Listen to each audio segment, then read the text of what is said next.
O Amazonas começou a usar helicópteros no combate aos incêndios florestais agravados pela estiagem severa.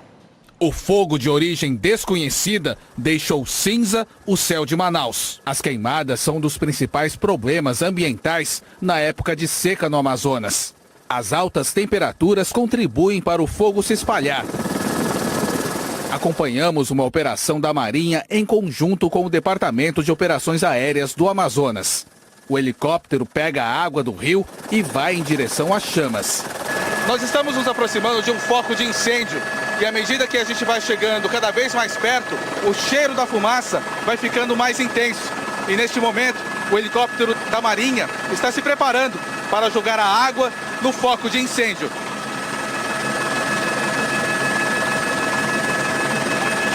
A gente não tem costume de haver chuvas diariamente aqui em Manaus, e aí há aquela combustão instantânea e ela se alastra justamente por conta da seca da vegetação. Hoje, a Defesa Civil informou que 40 cidades estão em situação de emergência. Uma comitiva liderada pelo vice-presidente Geraldo Alckmin chegou cedo em Manaus. O grupo sobrevoou as áreas mais castigadas pela seca. A questão da ajuda humanitária, alimento, água, combustível, as prefeituras nós orientamos que elas encaminhem os planos de trabalho para o Ministério da Integração e Desenvolvimento Regional, que a gente possa liberar o recurso o mais rápido possível. Voltou a chover forte em toda a região sul do país. Na cidade gaúcha de São Nicolau, no noroeste do estado, a queda de granizo perfurou o telhado de 600 casas. Houve estragos também em Barros Cassal, no Vale do Rio Pardo. No Paraná, um tornado atingiu Cascavel, no oeste do estado. A força do vento derrubou árvores, postes e construções. Temporais caíram em 12 cidades paranaenses e afetaram mais de 3.700 pessoas. A chuva também causou alagamentos em todas as regiões de Santa Catarina. Em menos de 24 horas, choveu em Erval Velho o esperado para o mês inteiro. Em Camboriú, uma vala transbordou e um carro foi arrastado com a motorista dentro, mas ela não se feriu. Oi, Eliana, boa noite. Como é que fica o tempo amanhã? Boa noite, Paulo Renato, Renata, e boa noite para você. Amanhã tem previsão de temporal no Paraná e no Vale do Itajaí, em Santa Catarina, onde hoje já choveu muito. No Rio Grande do Sul, o tempo fica firme. Tempestades com ventos e granizo também são esperadas na metade leste de São Paulo, na região serrana do Rio e na zona da Mata Mineira por causa de uma frente fria. Capitais com mais chuva, Curitiba e São Paulo. Em Belo Horizonte e no Rio, também pode chover forte, assim como em Goiás, no Tocantins e no oeste da Bahia. Já no norte, a estiagem predomina e faz sol onde o mapa está amarelo, inclusive em Teresina e Cuiabá, com 39 e 40 graus. Em Belém, Macapá e Rio Branco, de 35 a 37 graus. Em Vitória, 34. Em São Luís e Fortaleza, 32. São 10 graus a mais do que em Porto Alegre. Por lá e no norte gaúcho, as pancadas de chuva voltam na sexta-feira. Paulo Renato e Renata. Obrigada, Eliana. A Polícia Civil de Minas Gerais atribuiu ao piloto e ao copiloto a responsabilidade pela queda do avião em que morreram 5 pessoas, entre elas a cantora Marília Mendonça, em novembro de 2021.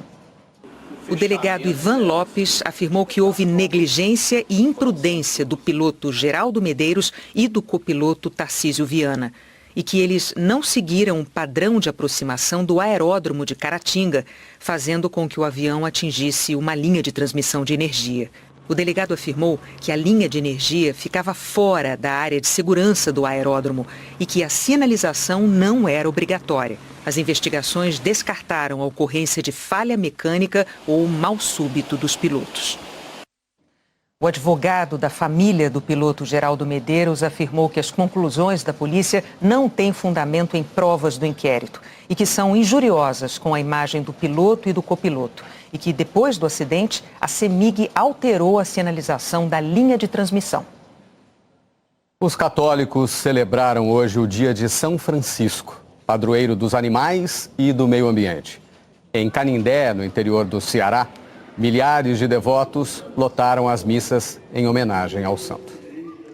Começou hoje no Vaticano o Sínodo dos Bispos, um encontro para discutir o futuro da Igreja Católica. Bispos e cardeais reunidos para renovar uma das mais antigas instituições do mundo.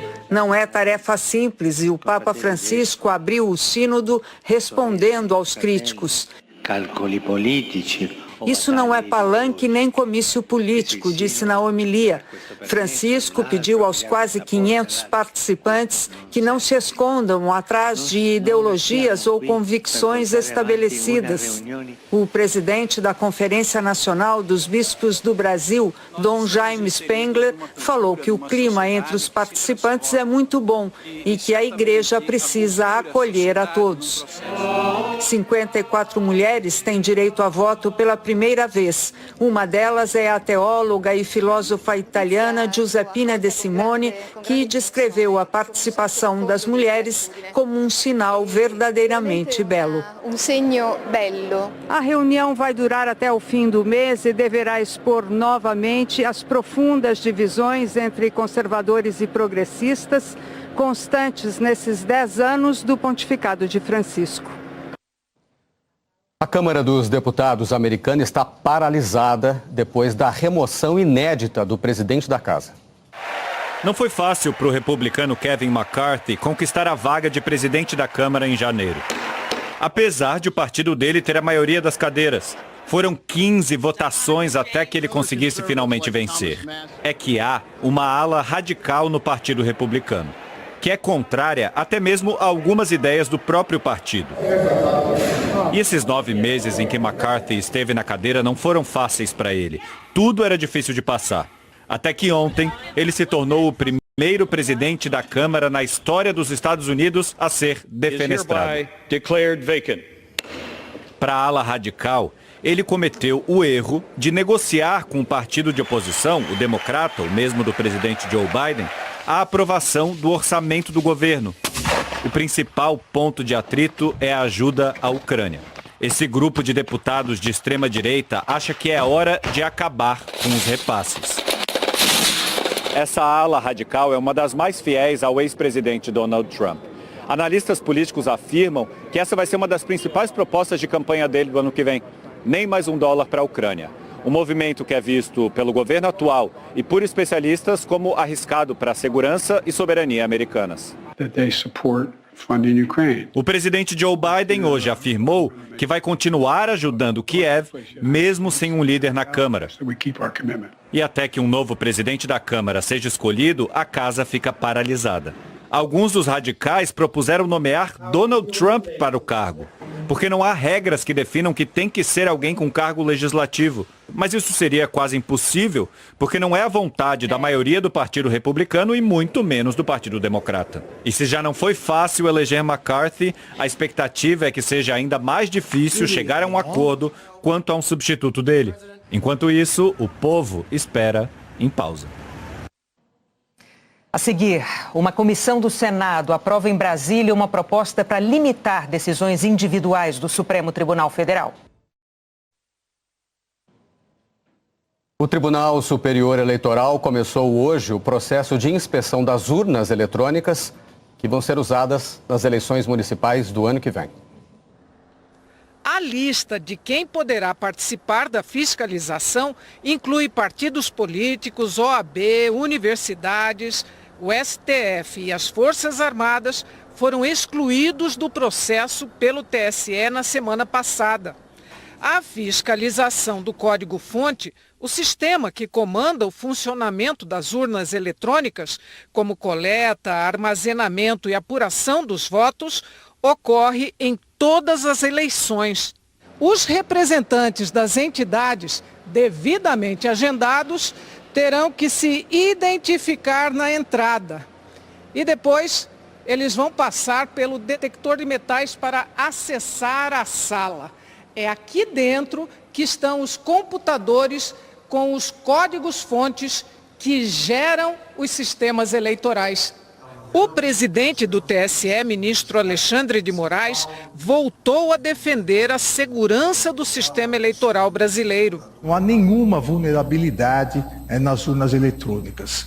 E hoje se inicia mais um ciclo para mais essa reafirmação.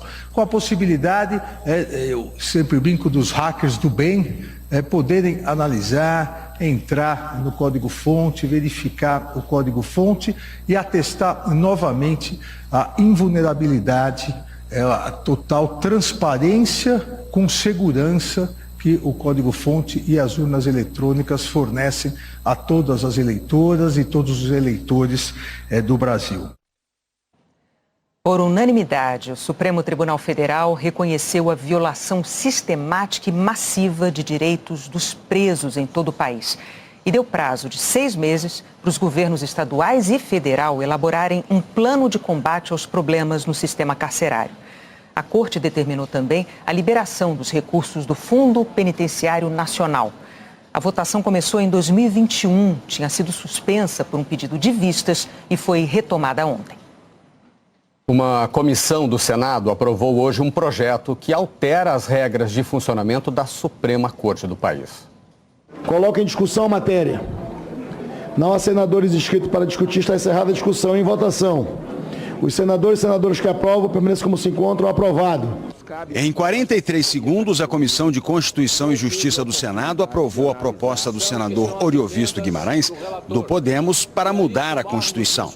O texto altera regras de funcionamento dos tribunais. Entre outros pontos, proíbe decisão monocrática de um único juiz ou ministro que tenha como efeito a suspensão de leis que atinjam a coletividade, ou atos do Congresso ou dos presidentes da República, da Câmara e do Senado. E limita a amplitude do chamado pedido de vista, quando um juiz pede mais tempo para analisar o processo. Pelo texto, cada julgamento poderá ter no máximo 2 pedidos de vista. E ele tem que ser concedido para todos os integrantes do tribunal ao mesmo tempo, de modo a evitar interrupções sucessivas do julgamento. Além disso, o prazo para análise não poderá ultrapassar 6 meses no primeiro pedido e 3 meses no segundo. O texto precisa ser votado pelo plenário do Senado e na Câmara. Esses 2 temas já tinham sido tratados pelo Supremo Tribunal Federal no fim do ano passado. A Corte alterou o regimento interno e fixou prazo de 90 dias para esses pedidos de vista, que podem ser concedidos a cada ministro, independentemente de pedidos anteriores. E determinou que decisões individuais urgentes devem ser submetidas imediatamente para julgamento dos outros ministros. O presidente do Supremo, Luiz Roberto Barroso, disse que não vê razão para mudanças propostas pela comissão do Senado. Vejo com naturalidade que o debate esteja sendo feito, mas nós participamos desse debate também e pessoalmente acho que o Supremo, que talvez seja uma das instituições que melhor serviu ao Brasil na preservação da democracia, não está em hora de ser mexido. Ele defendeu diálogo com o Congresso. Tenho a melhor relação possível com o presidente do Senado, que é uma figura fidalga, democrática, um advogado de sucesso, servindo ao país. Não temos nenhum tipo de problema. E da mesma forma com o presidente da Câmara dos Deputados, Arthur Lira, temos o melhor diálogo possível. E a capacidade de dialogar não exige concordância, exige apenas um espírito de boa fé e de boa vontade. E isso acho que todos nós temos. Mais cedo, em um evento em comemoração aos 35 anos da Constituição, o presidente da Câmara, Arthur Lira, do Progressistas, foi questionado sobre a relação entre os poderes. Lira defendeu a harmonia, o equilíbrio e a independência entre legislativo, executivo e judiciário. A Constituição ela é o caminho para isso, né? Ela delimita claramente quais são as atribuições de cada poder, quais são os limites constitucionais, quais são as suas atribuições, quais são os seus deveres, quais são os seus direitos. Eu penso sempre que o equilíbrio entre os poderes é a melhor maneira de você viver em harmonia, que é o que se prega, independência com harmonia. A Comissão de Meio Ambiente do Senado aprovou o projeto de lei que regulamenta o mercado de crédito de carbono no Brasil. Depois de um acordo com a bancada ruralista, as atividades agrícolas primárias ficaram de fora da regulamentação. Com o projeto, empresas que não atingirem suas metas de redução de gases de efeito estufa vão poder comprar créditos daquelas que reduzirem as suas emissões. O texto precisa ser aprovado pela Câmara dos Deputados. A Comissão de Constituição e Justiça do Senado aprovou por 15 votos a 11 uma proposta de emenda à Constituição que permite a empresas privadas coletarem, processarem e comercializarem plasma sanguíneo. O plasma é matéria-prima de medicamentos usados no tratamento de câncer e hemofilia, por exemplo. Hoje, a Constituição prevê que só o setor público pode atuar na produção e comercialização dos chamados hemoderivados. A proposta segue agora para o plenário do Senado. 3 cientistas ganharam hoje o Nobel de Química por pesquisas na área de nanotecnologia. O francês Monji Bawandi, o americano Louis Bruce e o russo Alexei Ekimov são pioneiros nos estudos sobre pontos quânticos, cristais minúsculos capazes de receber e emitir frequências de luz. As descobertas deles permitiram avanços para a produção de aparelhos de TV e lâmpadas de LED e podem auxiliar cirurgiões na remoção de tecidos com câncer. Os cientistas trabalham nos Estados Unidos e vão dividir o prêmio equivalente a 5 milhões de reais. A seguir, 6 países vão sediar Jogos da Copa de 2030. O ministro Dias Toffoli, do Supremo Tribunal Federal, prorrogou agora há pouco o inquérito que investiga supostas ofensas e agressões ao ministro Alexandre de Moraes e a parentes dele no aeroporto de Roma, em julho. O repórter Vladimir Neto está em Brasília e tem mais detalhes para a gente ao vivo. Boa noite, Vladimir. Boa noite, Renata, Paulo Renato, boa noite a todos. Na decisão, o ministro Dias Toffoli manteve o sigilo do vídeo das câmeras de segurança do aeroporto, mas tornou público o inquérito da Polícia Federal, que traz a análise de imagens do circuito interno. E essas imagens mostram a abordagem feita pela família Mantovani ao se aproximar da sala VIP, onde estavam o ministro Alexandre de Moraes, a esposa e o filho Alexandre Barsi de Moraes. Nas imagens 60 e 61 do inquérito, a PF descreve que Roberto Mantovani parece bater as costas de sua mão direita no rosto de Alexandre Barsi, vindo a atingir os óculos deste e aparentemente deslocá-los. Os óculos não chegam a cair no chão devido a uma discreta esquiva da vítima. Na imagem 62, a PF diz que, ato contínuo, o filho do ministro Alexandre Barsi levanta a mão esquerda que segurava um celular. E na foto 63, a polícia diz que Roberto Mantovani se assusta e se esquiva. A PF rebateu nesse relatório os depoimentos da família Mantovani. Um dos pontos principais é a abordagem ao filho de Moraes, que, segundo os investigados, teria sido serena. Mas, para a PF, as imagens mostram o contrário. A PF afirmou que as imagens do aeroporto de Roma permitem concluir que Roberto Mantovani Filho e a mulher Andréia Munarão provocaram e, possivelmente, por suas expressões corporais mostradas nas imagens, podem ter ofendido, injuriado ou mesmo caluniado o ministro Alexandre de Moraes e seu filho Alexandre Barsi de Moraes, vindo a desencadear uma agressão por parte de Roberto Mantovani. Com o inquérito prorrogado, a PF quer seguir na análise dessas imagens e concluir diligências. Renata, Paulo Renato. A equipe feminina do Brasil de ginástica artística conquistou a medalha de prata no Campeonato Mundial. As atletas do Brasil não esperavam apenas as últimas notas no telão. O que estava por vir era um momento inédito na história do esporte brasileiro. Pela primeira vez, o Brasil conquistava uma medalha por equipes no Mundial de Ginástica Artística. A confirmação veio antes mesmo do fim da competição. Faltava apenas a apresentação de Simone Biles no solo para saber se a medalha seria de ouro ou de prata. Biles fez uma prova digna de quem é uma das... A realidade mostrou por que é uma das principais do esporte brasileiro. A gente quer mostrar para o mundo que o Brasil tem ginástica e a gente tem capacidade de ganhar muitos resultados. Os erros na trave foram compensados pela pontuação conquistada nas barras assimétricas, no salto e principalmente no solo com Rebeca Andrade. Tipo, e eu pensava nas meninas, e eu pensava em mim, e eu falava, não, vai tranquila. E eu tava assim, não sei o que, não, mas vai tranquila. Mas deu tudo certo, eu respirei fundo. Na hora que eu levantei meu braço, a tremedeira parou, o coração parou de acelerar, eu voltei pra mim e conseguimos. E assim, Flávia Saraiva, Júlia Soares, Rebeca Andrade, Lohane Oliveira, Jade Barbosa e a reserva Carolina e Pedro subiram ao pódio. Que a gente imaginava, um terceiro. Era sempre que a gente fala, a gente pode ter a terceira equipe do mundo, mas a segunda é muito melhor. A FIFA anunciou que 6 países vão receber jogos da Copa do Mundo Masculina de Futebol de 2030.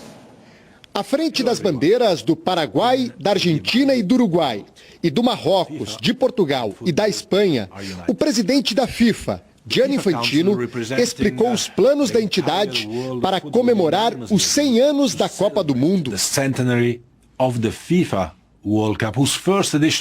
O Uruguai, país sede e campeão da primeira Copa em 1930, vai receber o jogo de abertura no Estádio Centenário, em Montevidéu. Argentina e Paraguai também terão um jogo cada na primeira fase. Os 6 países que vão sediar as partidas já estão classificados para esta edição do Mundial. Apesar dos 3 jogos previstos para a América do Sul, os verdadeiros países sede do Mundial de daqui a 7 anos serão Marrocos, Espanha e Portugal, onde vão ser disputados os outros 101 jogos da competição. A FIFA também decidiu que o Mundial seguinte, de 2034, será disputado na Ásia ou na Oceania ou numa candidatura conjunta entre países dos 2 continentes. O Botafogo, líder do Campeonato Brasileiro, demitiu o técnico Bruno Lage após o empate em 1-1 com o Goiás. O português deixa o clube depois de 16 jogos, com 5 vitórias, 7 empates e 4 derrotas. O clube ainda não anunciou o substituto. E daqui a pouco, na tela da Globo, Internacional e Fluminense se enfrentam por uma vaga na final da Conmebol Libertadores. Oi, Luiz Roberto, boa noite. Oi, Renata, boa noite, Paulo Renato, meus amigos do Brasil, aqui no gigante da Beira-Rio, vai sair então o primeiro finalista da Copa Conmebol Libertadores. 50 mil pessoas são aguardadas aqui. Eu lembro que semana passada, 2-2 foi o resultado do jogo no Maracanã, foi um jogão. Qualquer empate leva a decisão hoje aqui para os pênaltis. Agora há pouco, aconteceu a famosa Rua de Fogo, quando chegou a delegação do Internacional. Olha só como ficou de fumaça o entorno aqui do gigante da Beira-Rio. Dentro do estádio, a torcida do Internacional já vai se empolgando e a do Fluminense também está presente. 4 mil ingressos destinados à torcida tricolor, todos esgotados rapidamente. Do plano do jogo, o Inter pode repetir a mesma escalação. O Fluminense tem o desfalque do Samuel Xavier, que foi expulso e não joga logo mais na partida aqui no Beira-Rio. O outro finalista será conhecido amanhã entre Palmeiras e Boca Juniors da Argentina. Em São Paulo, o primeiro jogo foi 0-0. Futebol na Globo, logo depois de Terra e Paixão, clima de decisão, Renata e Paulo Renato. Obrigada, Luiz Roberto. Depois tem Segue o Jogo, Todas as Flores e Jornal da Globo. Boa noite para você. Boa noite e até amanhã. Fala galera, beleza? Aqui quem fala é o Diego, canal Diego Esportes.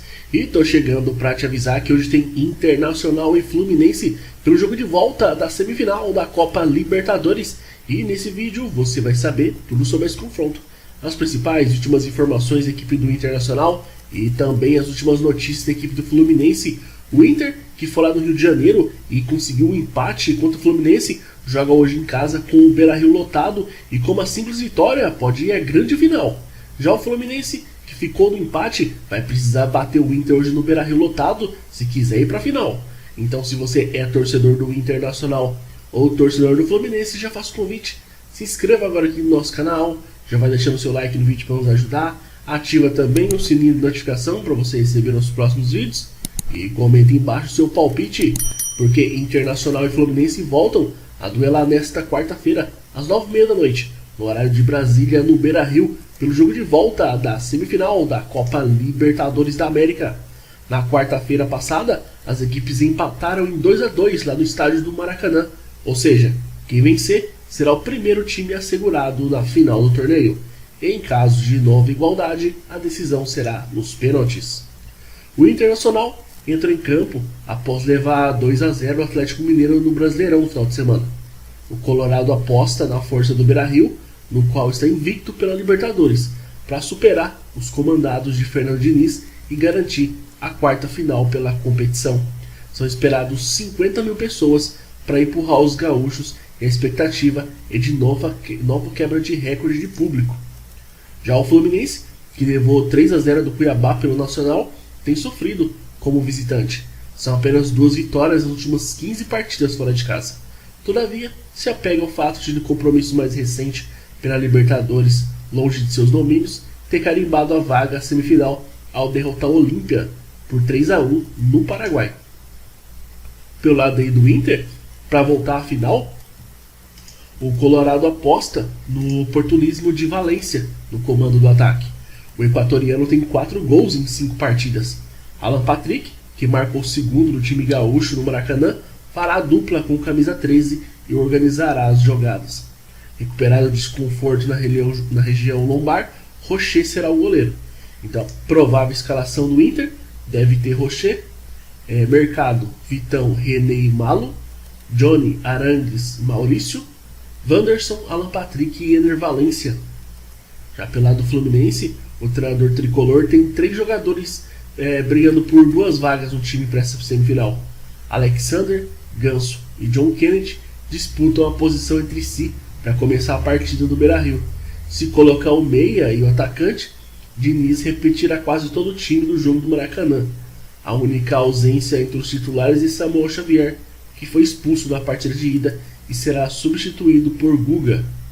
Então, provável escalação do Fluminense deve ter o Fábio, Felipe Melo, Nino, Marcelo e Guga, André, Ganso, Keno, Arias, John Kennedy e Germancano.